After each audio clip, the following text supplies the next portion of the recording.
Three, two, one, here we go. All right, so the Great Migration is the largest movement of people, peaceful movement of people in world history.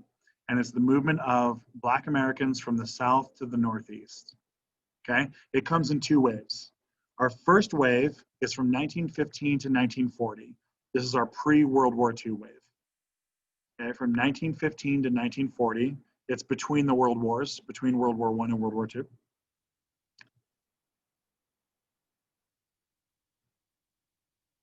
Okay, between World War I and World War II, and this is, okay, they moved from the South, and then they moved up to the big cities of the Northeast, and I'm gonna give you some cities that all gained massive Black populations, okay? So they go to Chicago, Detroit, Cleveland, Philadelphia, Baltimore, New York.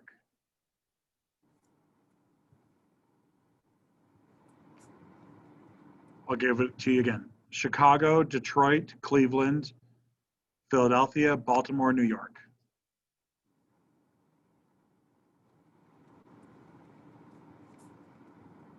Okay. Prior to this 1900, the Black population of a lot of these cities was something close to zero, right? So if you look at a city like Baltimore, Maryland, right, or Wisconsin, like Milwaukee, Wisconsin. So Milwaukee in the year 1900, Milwaukee has a Black population of something like 1%, right? By the time we get done with this, by 1970, Milwaukee has a Black population of like 50%, okay? So this is a radical transformation of American cities. A radical transformation of American cities. Okay? Wave two, the second wave, it comes after World War II. This goes from 1940 to 1970. 1940 to 1970. It returns to the northern cities, so all those same northern cities, but also goes out west. Okay, so all those same cities plus, excuse me, all those same cities plus San Francisco, Los Angeles, Seattle, and Denver.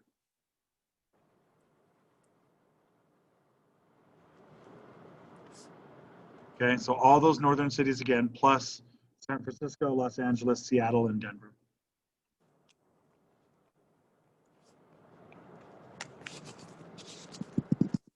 Okay, what are our causes? If you guys remember back to geography class, what is the cause of every migration ever, basically in all of human history?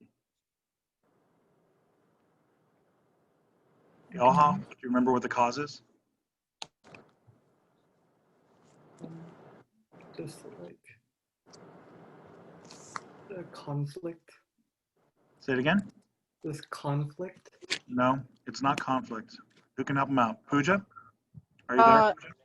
Yes, economic opportunity. Yeah, there we go. Right, the number one cause of almost all migration in the world history is economic opportunity. Okay, this is specifically the economic opportunity to fill jobs that were made vacant after World War I and then vacant jobs after World War II. These are specifically to fill job openings after World War I and World War II, specifically. Okay, and it's because so many soldiers either died or were injured in both of those wars that all the factories up north were left without any people, right? They were left with not enough workers. And so a lot of these factories, like the big factories like up in Detroit and Cleveland, Chicago and stuff, right? A lot of them would come down south and actually recruit people to move up, okay? Like Ford or Chevrolet or something like that, right? Ford actually paid people to move. It actually paid moving expenses to get up there. Now, I don't want you to think, let's not think that these big companies are just like, you know, racial warriors, you know, social justice warriors that are trying to, like, you know, even out the racial justice of America, because that's not what they're doing, right? They just don't want to hire immigrants. They would rather have English speaking Black people than immigrants who can't speak English.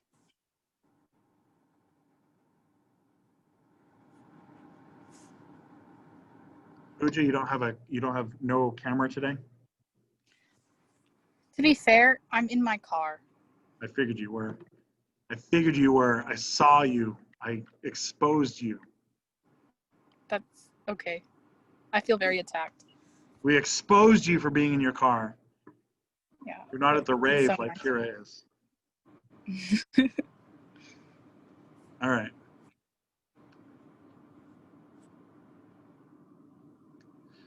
Okay. So first cause, economic opportunity, specifically post-war economic opportunity, right? The second cause, I think you know what is going to be our second big cause here. You can probably anticipate it. Yash, what do you think? What's your instinct? Just like being treated better. Yeah, it's the increase of Jim Crow. The increase of Jim Crow as Jim Crow laws and segregation became more severe and more violent and more entrenched. More black families down south are just realizing that there's just nothing for them down there.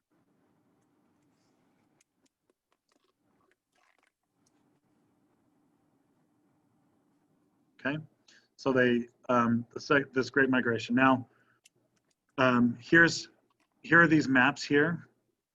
Okay, the darker red you get is the larger percentage of black populations moving up, right? So the redder it is, the more black it becomes. The bluer it is, the more black people they lost. Okay, and the bigger the circle, the bigger the number. Right? So this is first wave, this is pre-World War II, this is post-World War II. Pre-World War II, post-World War II.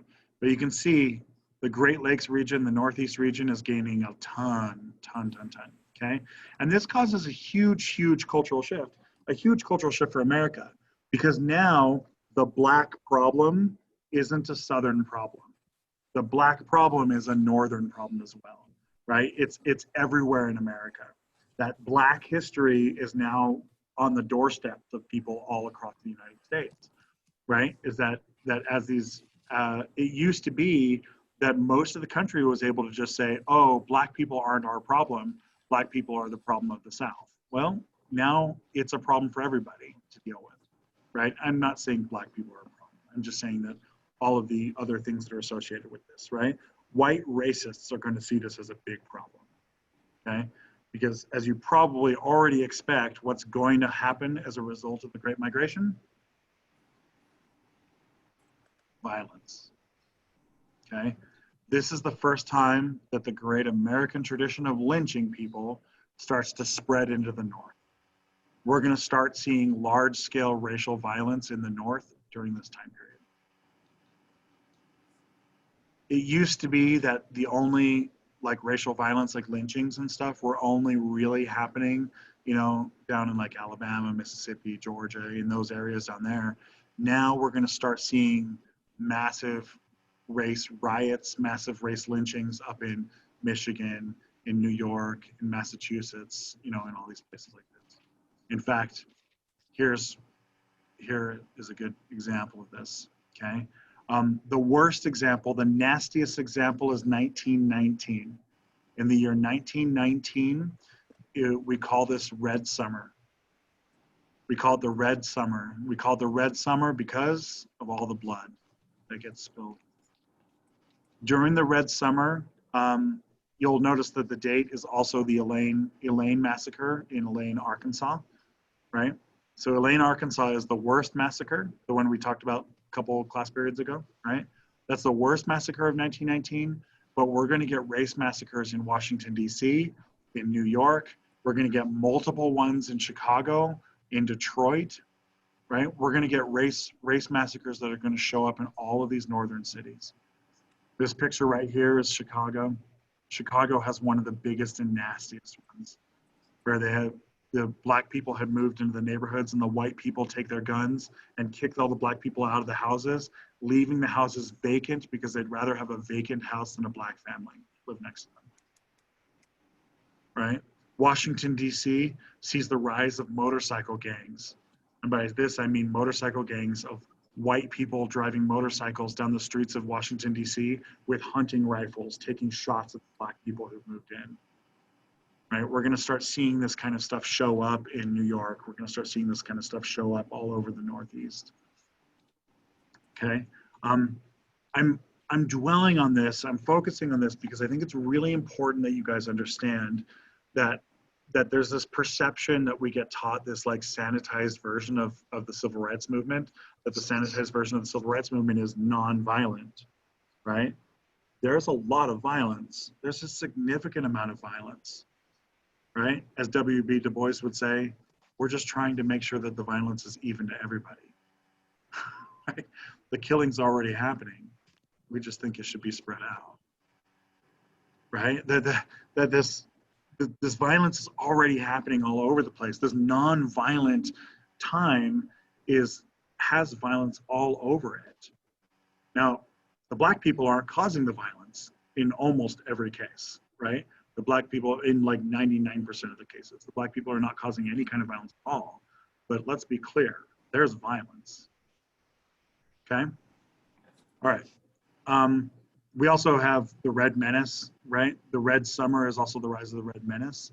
And this is where the newspapers start equating black people with communism, right? It links into the same idea that black people are communists and black people, right? So you say, whoa, buddy, I'm not killing these guys because they're black. I'm not a racist.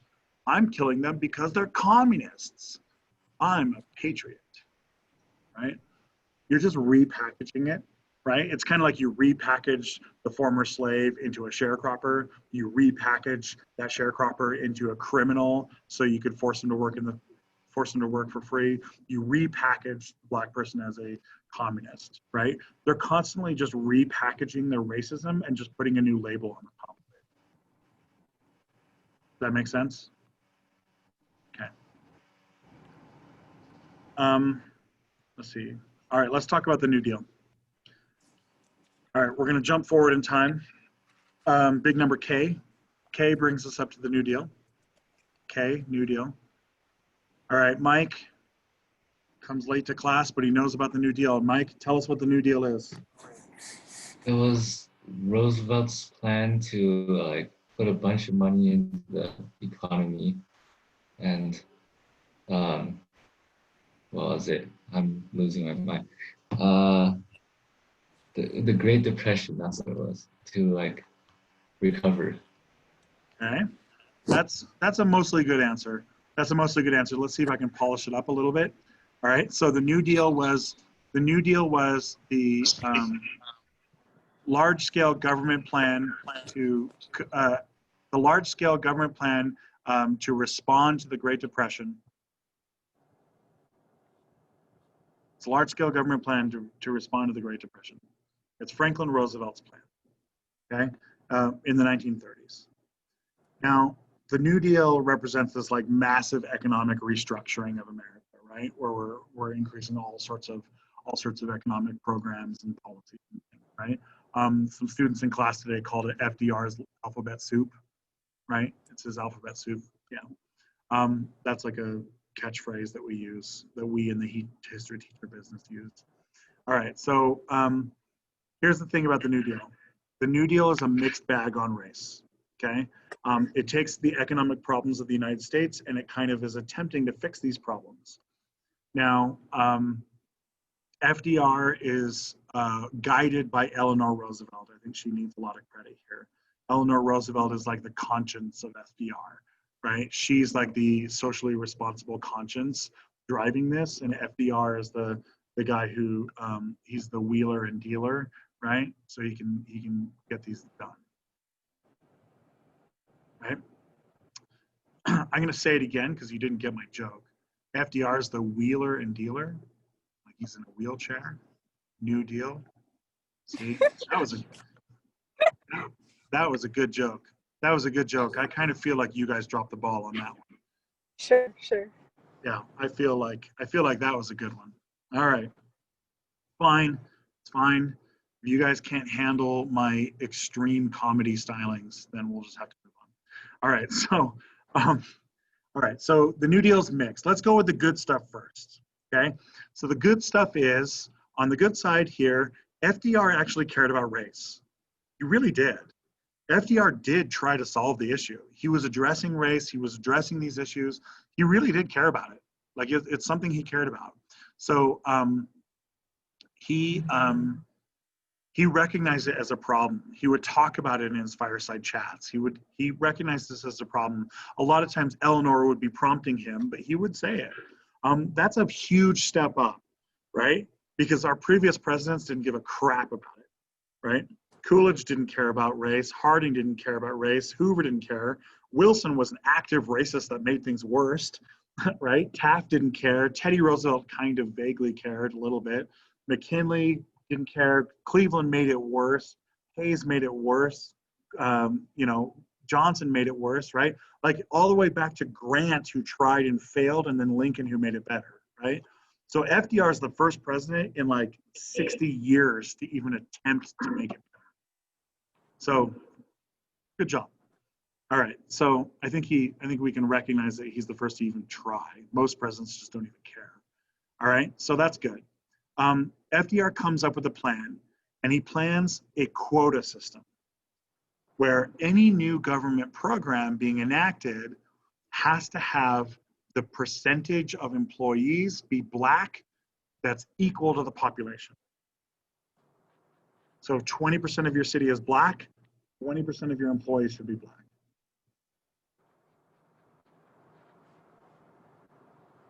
Okay, that's how the New Deal works. And it just largely works in some cases.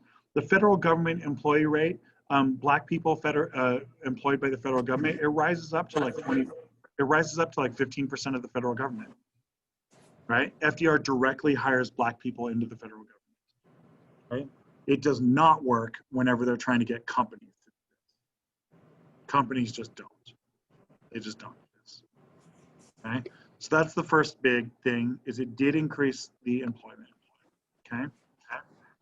The second big thing, FDR starts what we call the Roosevelt's Black Cabinet, right? So the Black Cabinet, like a presidential cabinet, right? Like Secretary of State, Secretary of Defense, all that kind of stuff. This is Roosevelt's Black Cabinet, where his Black Cabinet were, for every big New Deal program, he had a Black leader involved in the leadership, making sure that the program was helping Black people. Right, so every person in the picture here would be attached to a New Deal program. Okay, the most prominent one is this woman right here, Mary McLeod Bethune. Okay, Mary McLeod Bethune was put in charge of the New Deal education program, like the whole education program, right, including the white people. She was in charge of the whole thing. Now, those of you who are astutely paying attention may notice that she is also a woman. Not just Black, but she's also a woman, right? So this is a big deal, right? Not only is he putting a Black person in charge, he's putting a Black woman in charge. Mind equals blown, right? As it turns out, she was really good at the job. She was really good at the job. She incorporated Black schools into federal funding, including Black universities and colleges, historically Black universities and colleges, places like Tuskegee, Howard, Swarthmore, like all these like Black colleges and stuff. She incorporates these historically Black schools into federal funding. So whenever a school system gets money, they included the Black schools. That's pretty cool. It's the first time ever that the Black schools were recognized as equal to the white schools on the college level. Okay. All right, let's get to the bad stuff. Here's why the New Deal failed. What do you expect the New Deal to fail? Why do you expect it to fail? Kira, why is it going to fail largely? For race, I mean. Well, at the time, it would definitely be considered very radical, and a lot of the people that were in power at the time probably didn't want to enforce it. Absolutely 100% correct. Problem number one, the government's filled with Southerners. There's Southern people who work in all these government institutions and they don't want to change, right? And they're not even in the South necessarily, right? These are like, a Georgian working in an office in New York or something like that, right? It's just Southerners, especially Southerners, are spread out through the entire government across the entire country, And at all levels, these guys in the bureaucracy are just stopping these things. So Kira, your instincts were absolutely correct. Yeah. All right, what's the other issue? There's one other really big problem. Drew, what do you think, man? What's the question? What's the other big reason why FDR's racial policies are going to fail in the New Deal?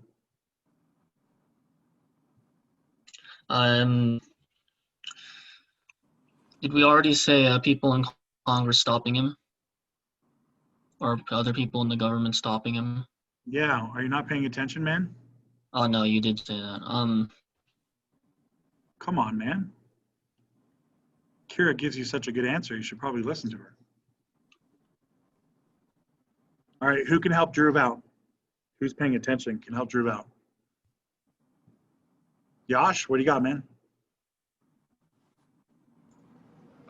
Not really sure. Okay, I'll help you out because we're running out of time. The other big problem is the southern states basically tell FDR to stuff it. The southern states just don't listen to him. So he goes to the southern states, basically he says, Alabama, you have 40% black people, so 40% of your jobs should be black. And Alabama says, no, we're gonna keep 100% of them being white, right? FDR is faced with the question, does he cut Alabama off completely from the funding because they won't follow this? Or does he give in and give them the funding because they really do need the help? Right? Now, FDR makes the choice, give them the funding. He gives in on the issue because he recognizes Alabama, Mississippi, these states, they need the help, right? That even if they're going to be racist, they still need the help. He says the fact of the matter is they're homeless. They lost their jobs. They lost their homes. They just need help, right? At a certain point, FDR says, screw it. We just have to help. I can't solve every issue. Okay. This is going to produce the biggest failure. The single largest failure of the New Deal from a racial perspective, the single largest failure is the Federal Housing Administration. Okay, the Federal Housing Administration spreads segregation across the entire country and entrenches Black America into poverty and bad schools for the next 100 years. Okay, the racial segregation we see today is because of this. If you travel into any city around the country, you're going to see this racial segregation, and it's all over the place. And it's bad, bad, bad. It all comes out of the New Deal. Okay. Yeah, Drew. Did the FHA also result in redlining, or is that something completely different? Redlining. There you go. Oh. Yeah. So the number one practice that is problematic is redlining. This is our number one practice that is really, really, really problematic. Who can give me a good definition of redlining? This is something you guys should have encountered in geography, and I think it's also in government as well, right? Who can give me a good, in AP geography and AP, I know it's in AP geography. I don't remember it being in AP government. I think it is. Give me a good definition of redlining, someone.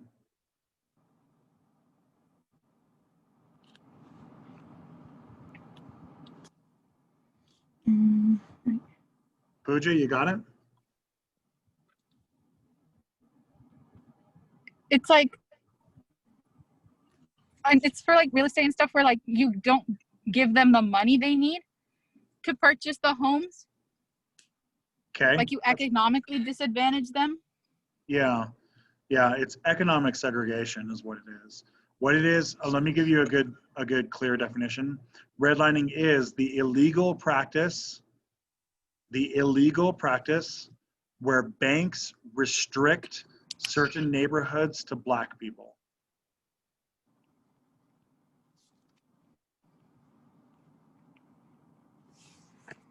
So it's the illegal practice where banks restrict certain neighborhoods to Black people, okay? And we call it redlining because they literally drew red lines on the map. They would lay the map out and draw a red line around it, and they'd say, all right, Black people can buy houses in this area alone, right? In this area here. So if you're a rich Black person coming in, like let's say you're a rich New Yorker who made a lot of money, you're like a doctor, you're a successful Black guy, you've been to college, right? And you're moving to some podunk city like Salt Lake City where it's super cheap, right? So you go to the real estate company and you say, hey, I got a whole bunch of money here. I want to buy a nice house. And so they drive you out to a neighborhood and they say, here are our 5 addresses that are for sale. And you look at them and they're all in the Black neighborhood and they're all poor houses. And then you look at them and you say, hey, I was driving over on the other side of the valley, on the rich side of the valley, and I saw houses for sale. Can I just buy one of those? And they would say, no, those aren't for sale anymore. The owner just hasn't put the sign away yet. So you're no dummy. You go to the next bank and you try the same thing.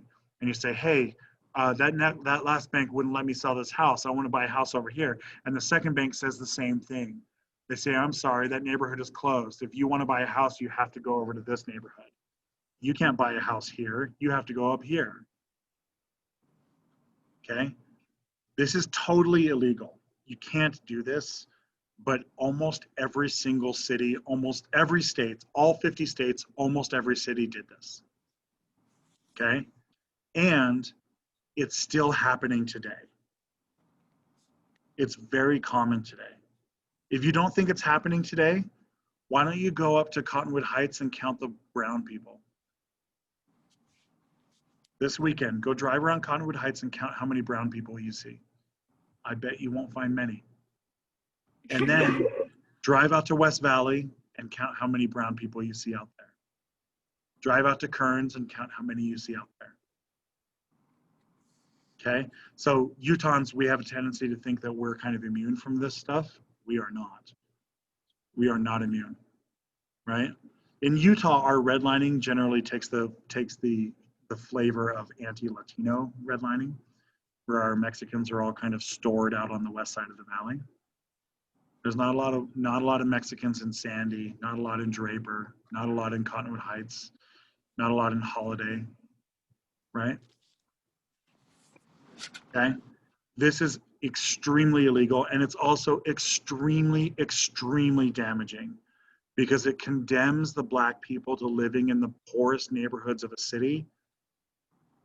That poorest neighborhoods produce the lowest amount of taxes, which then underfund their schools. One underfunded school damages an entire community for 30 years, right? Because if you've underfunded preschool, that kid is going to go 12 years through school underfunded. That means that that kid is behind. If a kid falls behind in pre-K 3, or in a Black neighborhood, they don't even get preschool, and then you go to kindergarten, by the time you start kindergarten, you're already 2 years behind. And if your kindergarten is underfunded and your kindergarten isn't very good, you start first grade behind, second grade behind. If you kill those first grades of school, they become multipliers for all problems moving forward.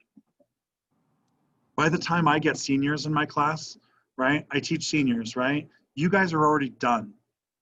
I can't fix you, right? You guys are already screwed up in all sorts of ways that I can't fix, right? The best I can hope for is that you're not totally screwed up and I can just like excite curiosity within you and then you can take it from there. I can't make you read. I can't make you do the work. I can't make you commit to doing homework. I can't make you study. I can't make you see education as valuable, right? All I can do is inspire the level of curiosity and creativity that you already have. 12th graders are done. You're damaged goods. I can't fix you, right? 9th graders are done, right? I can't fix them either. By the time anyone enters high school, you're basically done. We know for almost 100% certainty, we know what, if you're gonna go to college and what kind of a college you're gonna go to, we know by the end of kindergarten with almost 100% certainty. And there's study after study after study after study on this that has a direct correlation. We can actually trace it to pre-K 3. How good you are in pre-K 3 will determine what kind of a college you're going into. Okay? And redlining condemns Black America to not even have a preschool and to have an underfunded elementary school. By the time they're getting to high school, they're damaged goods. Okay? Redlining is one of the most absolutely terrible, destructive racial policies the United States has ever produced. People aren't dying, it's not lynching, like people aren't hanging from a tree, but this is long-term extreme damage being done to the community. Okay? And it's almost impossible to prove. Almost impossible. It's extremely difficult to prove because you have to prove that the banks are coordinating with each other and you have to prove that it's a conspiracy to take this down, right? And it's almost impossible. Almost impossible to prove. Right? It's only been prosecuted like maybe a dozen times that I know of, maybe. And that's in like since the 1970s. It became illegal in like 72, 73, something like that. Okay? Do you guys have questions about this stuff? Yeah, Drew. I was gonna ask how if it is illegal, how is it enforced exactly? Mostly it's not. Mostly it's not enforced because it's almost impossible to prove. It's almost impossible to prove, right? How do you prove that I didn't take you to the neighborhood you wanted to go to? How do you prove that? You can't prove it, right? And even more, how do you prove that the banker down the street didn't do it? Right? And even if the real estate development does send you to a place down here, the bank won't give you a loan. See the problem here, right? It's almost impossible to prove. That's the bell. My mock trial club is coming in right now, so I'm going to go take care of them. All right. I am stopping the recording right now.